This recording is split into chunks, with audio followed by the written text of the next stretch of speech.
സുന്ദരകാന്ഡം 56வது സർഗം षट्पञ्चाशः सर्गः लङ्कातसमुत्पतनम् तदस्तु शिंशुपामूले जानकीं पर्यवस्थिताम् अभिवाद्या ब्रवीदिष्ट्या पश्यामि त्वामिहाक्षताम् तदस्तं प्रस्थितं सीता वीक्षमाना पुनः पुनः भर्तृस्नेहान्वितं वाक्यं हनुमन्तमभाषत यदि त्वं मन्यसे तात वसैकाहमिहानग क्वचित् सुसंवृते देशे विश्रान्तश्वो गमिष्यसि मम चैवाल्यभाग्याय सानिध्यात् तव वानर शोकस्यास्या प्रमेयस्य मुहूर्तं स्यादपेक्षयः गते हि हरिशार्दूल पुनः सम्प्राप्तये त्वयि प्राणेष्वपि न विश्वासो मम वानरपुङ्गव अदर्शनं च ते वीर भूयो मां दारयिष्यति दुःखतरं प्राप्तां दुर्मनः शोककर्षिताम् अयं च वीरसन्देहः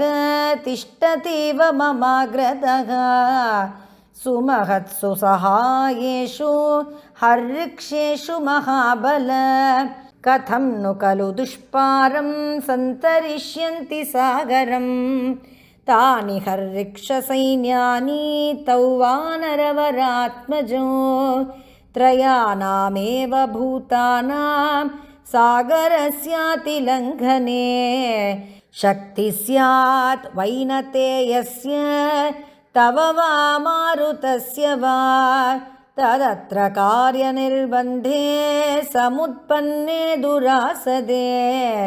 किं पश्यसि समाधानं त्वं हि कार्यविदाम्बरः काममस्य त्वमेवैकः कार्यस्य परिसाधने पर्याप्तः परवीरघ्न यशस्यस्ते बलोदयः शरैः सुसङ्कुलां कृत्वा लङ्कां परबलार्दनः मां नयेद्यति काकुत्स्थः तत्तस्य सदृशं भवेत् तत्तथा तस्य विक्रान्तम् अनुरूपं महात्मनः भवत्याः वशूरस्य तथा त्वम् उपपादय तदर्थोपहितं वाक्यं प्रश्रितं हेतुसंहितं निशम्य हनुमान् तस्य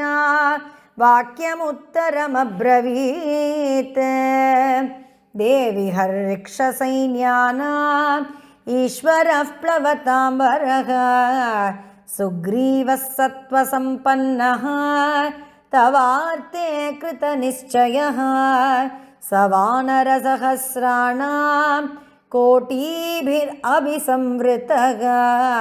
क्षिप्रमेष्यति वैदेही सुग्रीवप्लवगाधिपः तौ च वीरौ नरवरौ सहितौ रामलक्ष्मणौ आगम्य नगरीं लङ्कां सायकैर्विधमिष्यतः रावणं सगनं हत्वा न चिरात् रघुनन्दनः त्वाम् आदाय वरारोहे स्वां पुरीं प्रति यास्यति समाश्वसि हि भद्रं ते भवत्वं कालकाङ्क्षिणी क्षिप्रं द्रक्ष्यसि रामेण निहतं रावणं रणे निहते राक्षसेन्द्रे च सपुत्राम् आत्यबान्धवे त्वं समेष्यसि रामेण शशाङ्केन इव रोहिणी क्षिप्रमेष्यति काकुत्स्थः हर्ऋक्षः प्रवरैर्वृतः यस्ते युधि विजित्यारीन् शोकं व्यपनयिष्यति एवमाश्वास्य वैदेहीं हनुमान् मारुतात्मजः गमनाय मतिं कृत्वा वैदेहीम् अभ्यवादयत् राक्षसः प्रवरान् हत्वा नाम विश्राव्य चात्मनः समाश्वास्य च वैदेहीं दर्शयित्वा परं बलं नगरीमाकुलां कृत्वा वञ्चयित्वा च रावणं दर्शयित्वा बलं घोरं वैदेहीम् अभिवाद्य च प्रतिगन्तुं मनश्चक्रे पुनर्मध्येन सागरम् ततः स कपिशार्दूलः स्वामी सन्दर्शनोत्सुकः आरुरोह गिरिश्रेष्ठम् अरिष्टमरिमर्दनः तुङ्गपद्मकजुष्टाभिः नीलाबिल्वनराजिभिः सोत्तरीयमिवाम्बोदैः शृङ्गान्तरविलम्बिभिः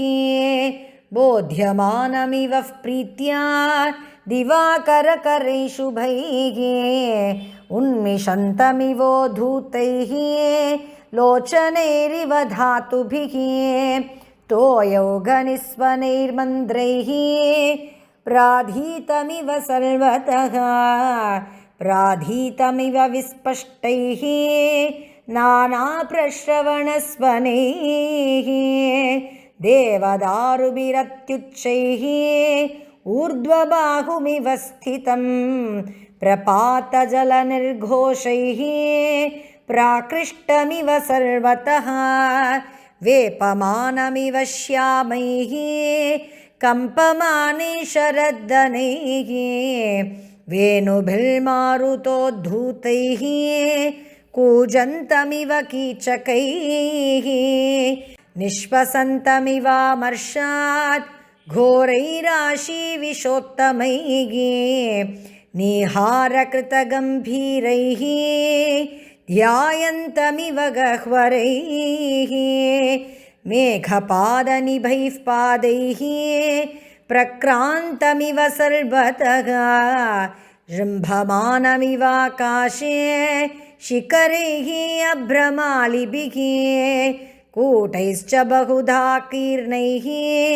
शोभितं बहुकन्दरैः सालतालाश्वकर्णैश्च वंशैश्च बहुबर्वृतं लतावितानैर्विततैः पुष्पवद्भिरलङ्कृतं नानामृगगणाकीर्णं धातुनिष्यन्दभूषितं बहुप्रश्रवणोपेतं शिलासञ्चयसङ्कटं महर्षियक्षगन्धर्व किन्नरोरगसेवितं लतापादपसङ्घातं सिंहाद्युषितकन्दरं व्याघ्रसङ्गसमाकीर्णं स्वादुमूलफलद्रुमं तमारुरोह हनुमान् पर्वतं पवनात्मजः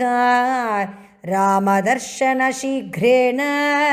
प्रहर्षेणाभिचोदितः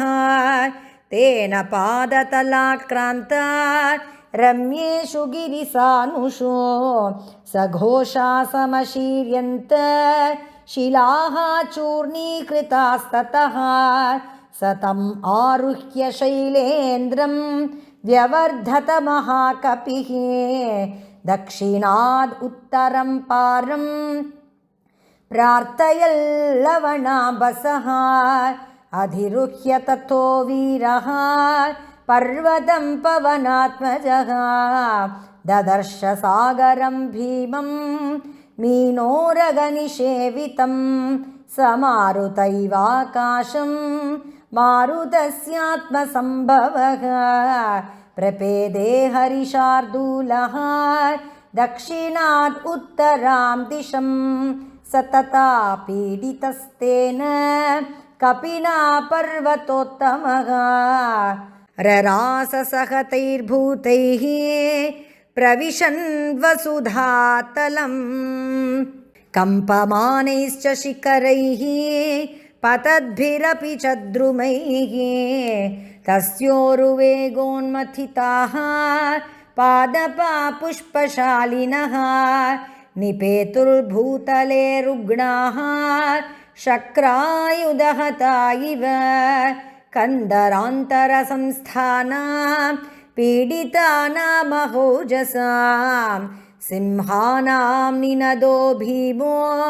नभो विन्दन् स शुश्रुवे स्रस्तव्या विद्धवसना व्याकुलीकृतभूषणाः विद्याधर्यसमुत्पेतुः सहसा धरणीधरात् अतिप्रमाणाबलिनः दीप्तजिह्वा महाविशाः निपीडितशिरोग्रीवा व्यवेष्टन्तमहाहयः किन्नरोरगगन्धर्व यक्षविद्याधरास्तदा पीडितं तं नगवरं त्यक्त्वा गगनमास्थिताः स च भूमिधरः श्रीमान् बलिना तेन पीडितः स वृक्षशिखरोदग्रः प्रविवेश रसातलं दशयोजनविस्तारः